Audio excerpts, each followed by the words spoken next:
आज हमने के बनाई जा गट्टे के सब्जी बहुत ही टेस्टी और बहुत कम मसाला और तेल के साथ। नमस्कार दोस्तों, हम हैं एकता और भोजपुरिया स्वादिष्ट रसोई में रउआ सब लोग के बहुत बहुत स्वागत करते हैं। आज रउआ सब खातिर लेके आयल बनी पारंपरिक ऑथेंटिक तरीके से बनावल गट्टे के सब्जी। बहुत ही कम समय में गट्टे के सब्जी हमने के बनाएब जा बहुत ही स्वादिष्ट बनी। तो चलिए बिना देर के लिए टेस्टी सा गट्टे के सब्जी के रेसिपी शुरू करते नहीं जाता। सबसे पहले प्लेट में हम बेसन ले लेते नहीं। 3 से 4 बड़ा चम्मच हम बेसन ले ले बनी। आप अपना हिसाब से बेसन के यूज़ करी। और अब हम एकरा में डालते नहीं अदरक लहसुन के पेस्ट 1 चम्मच, साथ में धनिया जाई 1 चम्मच। एकरा साथ डालब थोड़ा सा गरम मसाला। अब एकरा साथ हम डाल दे कसूरी मेथी। तो हाथ से मसल करके कसूरी मेथी डाली। हल्दी पाउडर आधा छोटा चम्मच डाल दी। स्वाद अनुसार नमक डाली। और बस एकरा में अब डालब काश्मीरी लाल मिर्च। तो इसकी लाल मिर्च डाल देते नहीं। और साथ ही में बहुत ज़रूरी हमने के डाले के बाद इसकी हींग, तो आधा छोटा चम्मच हम हींग डाल देते नहीं। हल्का हल्का पानी डाली और एक अच्छा सा डो बना ली।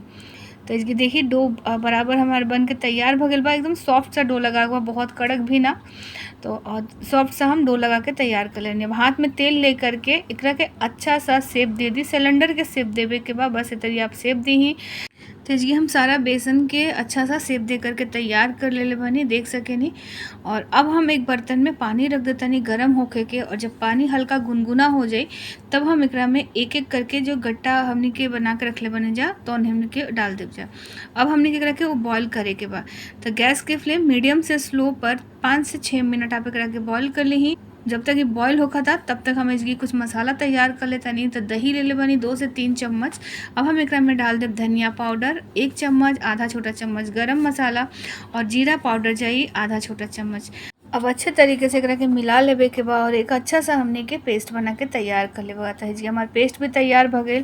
और चलिए अब देखा तनी गट्टा भी बहुत बढ़िया से उबल गई बा। तो अब हम एक चेक कर ली। चेक करके एकरा के एक एक करके निकाल ली। तो इसकी सारा के सारा गट्टा हम पानी से बाहर निकाल लेते हैं।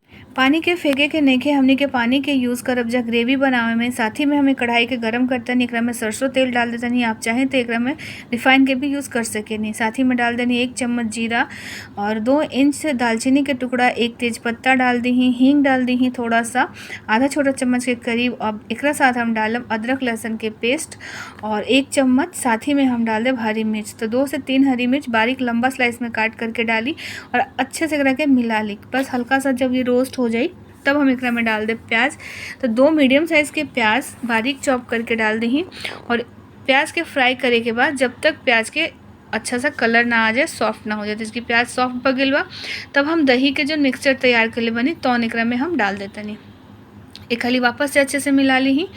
और मिलेला के बाद डाली है काश्मीरी लाल मिर्च। आप रेगुलर तीखा लाल मिर्च भी डाल सके नहीं। साथ ही में डाल दी हल्दी पाउडर आधा छोटा चम्मच। अब हम डालते नहीं एकरा साथ स्वाद अनुसार नमक डाल करके बहुत ही अच्छे से मिक्स करी करीबन 1 से 1.5 मिनट। और अच्छी तरह से मिक्स करके एकरा के हमने के पाके खातिर छोड़े के बाद तो स्टार्टिंग में हम करीबन गैस के फ्लेम स्लो करके 2 से 3 मिनट खातिर तरी फ्राई करब। और 2 से 3 मिनट के बाद एकरा के ढक दी ताकि अच्छे से सॉफ्ट हो जाए। जब तक ये सॉफ्ट होगा था तब तक हम गट्टा के छोटा छोटा पीस करके तैयार कर लेते नहीं। तो इसकी बहुत ही आसानी से गट्टा कट जाए। और देखिए बहुत ही बेहतरीन सा पीस हमारे एक निकल के आयल बा। अब हम वापस से एकरा के ढक्कन हटावते नहीं। ढक्कन हटला के बाद देखिए मसाला अभी बहुत बढ़िया पक गई बटे और ऊपर पूरा तेल आ गई बा। तो बस अब एकरा के वापस से चला ली। मसाला पाकल बा, अभी भुजाइल नहीं खे काहे कि बिल्कुल भी खुशबू एकरा में से अभी नहीं खे आवत। बहुत ही अच्छे से मसाला थोड़ा सूखा फ्राई करे के बाद तो बस ऑलमोस्ट हमारा मसाला भी इसकी सूखा फ्राई हो गई बा। तो अब हम एकरा में डाल दे पानी। तो जो हमने के पानी में गट्टा उबलले रहनी है तोने के यूज़ करब, ओकरा से टेस्ट अच्छा आवेला। तो आधा पानी के हम इसकी यूज़ करते नहीं। अगर लागी तो फिर बाद में उहे आधा पानी के हम यूज़ करब। तो एक अच्छा सा उबाल आवे तक हमने के एकरा के इंतज़ार करब जा। और जब अच्छा उबाल आ जाए तब सारा जो गट्टा हमने के रखले बनी जा तो एकरा में डाल दे जाते हैं। इसकी देखिए कितना बढ़िया बॉयल हो गई बटे ग्रेवी। अब हम गट्टा डालते नहीं और वापस एकरा के एक खाली मिलाई। अब मिला करके एकरा के ढक करके छोड़े के बाद स्लो फ्लेम पर 5 से 8 मिनट। तो इसकी हम ढक करके छोड़ देते नहीं। 5 से 8 मिनट के बाद देखिए इसकी हम ढक्कन हटे नहीं हाँ तो कितना बढ़िया खुशबू भी आवता। सब्जी तैयार हो गई बा। अब डाल दी बारीक कटल हरा धनिया, खूब सारा हरा धनिया डाले के बाद और वापस से एकरा के आप गर्मा गर्म रोटी या चावल के साथ सर्व करी। बहुत ही टेस्टी सा रेसिपी बन के तैयार होखेला। तो चलिए देर कोना बात के फटाफट से सब्जी बनाई और रेसिपी ट्राई करी। और अगर अच्छा लगी तो कमेंट जरूर करब कि आप सबके अच्छा लागल। और अगर रेसिपी अच्छा लागल हो तो लाइक शेयर सब्सक्राइब करब और साथ ही में फेसबुक पे बानी तो हमारे पेज के जरूर फॉलो करी। फिर ऐसे ना टेस्टी सा रेसिपी के साथ आप सबके साथ जल्दी से जल्दी मिलते नहीं, तब तक अपन बहुत बहुत ध्यान रखब जा। Bye by.